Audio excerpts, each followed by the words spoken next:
Remember this guy? This is Nick Bosa here with Donald Trump. And how he hates things being too political? You are not a fan of Beyonce. Why? I don't like the fact that she has to make everything such a big political statement. Well, do I have bad news for you? And it was the second draft choice. And he gets out, Bosa. And he's a MAGA fan. He loves Trump. He loves MAGA. Donald Trump is a big fan. The same Donald Trump. People don't want to see all of the politics. They've got enough politics with me and with everybody else. And they don't want to see it with football and sports on Sunday or whenever they happen to be watching. I think it's had a huge impact on sports, a huge negative impact on sports, and let politics remain separate. Who also thinks the same, except when he does the chop in Cobb County, or visits the national championship game in college football, or when he does the same at UFC fights, courtesy of President Dana White. But the folks who hate politics and sports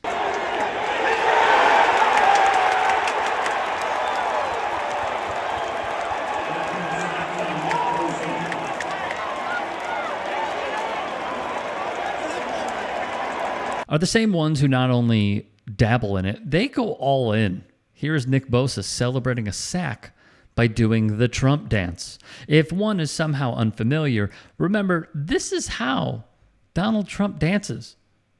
That's him. That's him busting a move. I mean, he could hardly move. The guy is immobile at this point. And, you know, call it the Trump dance, call it whatever you want. Professional wrestler Dave Bautista noted that it was more of a jerk-off motion with both arms and hands.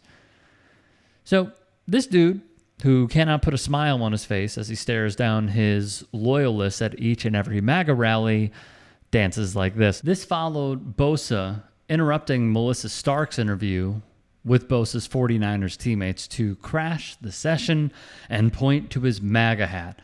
When asked about it, some discussion, you had a hat on that was not the hat you're currently wearing in the postgame.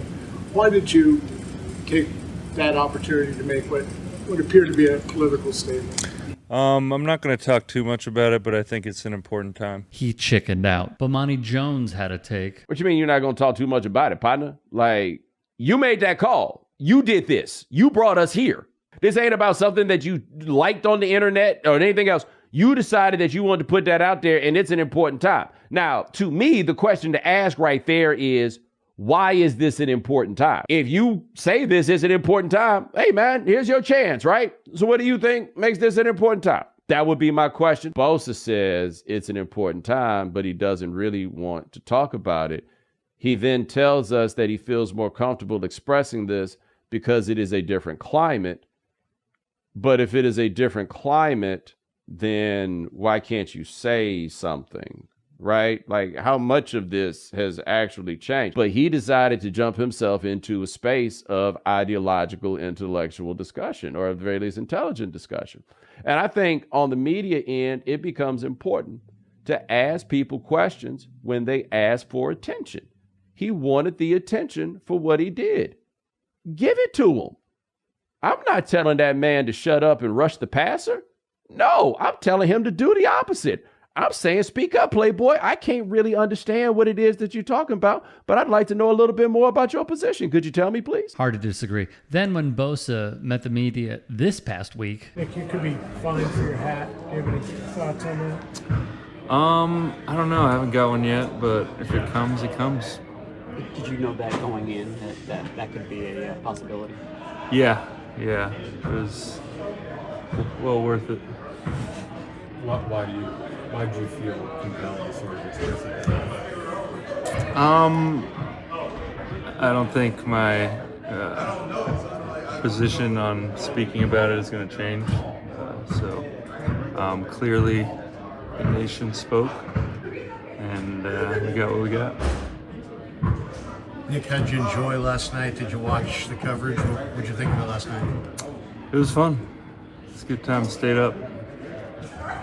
That's good. So Bosa did end up getting fined $11,255 by the National Football League for the hat stunt, considering that he signed a 5-year, $170 million extension with the San Francisco 49ers.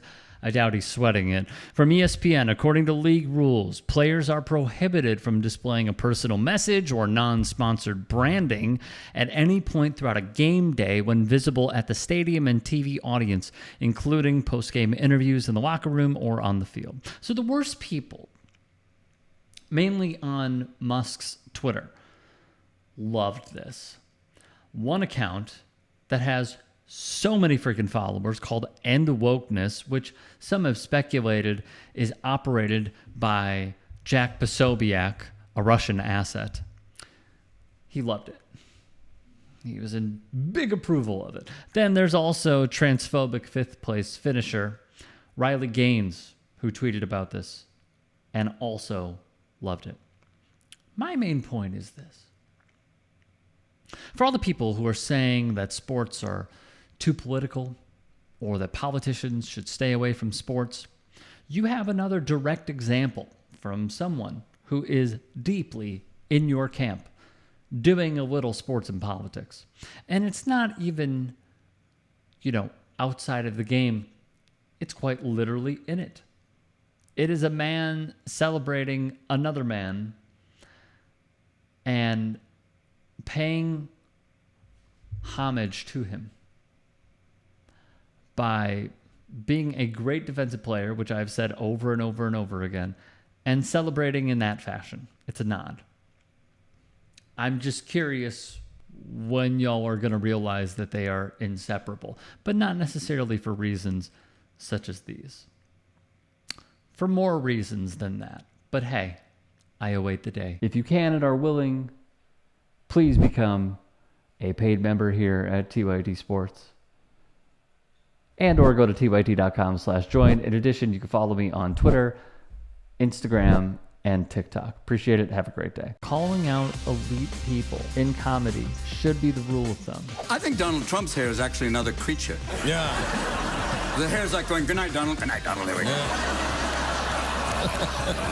Maybe it goes out. It goes out and makes money while he's asleep. There is something about punching down that feels taboo, and punching up is the way to go. Crack's not really my thing, but if it was, it would be fine if I was on that side. Wow. Don Jr.'s on coke. We won with poorly educated. I love the poorly educated. I'm a very stable genius. It is very important, the work that the Jordan Kleppers are doing, the work that the Good Liars are doing, the work that our team here at the Turks are doing, and many more. What he does, he secretly puts the marker on the end of the putter, and then he looks like he's marking it, but really, now the mark is 3 feet closer. That's a way easier putt. He cheats a lot. That if you cheat at golf, you cheat at life. The saying goes for Donald Trump.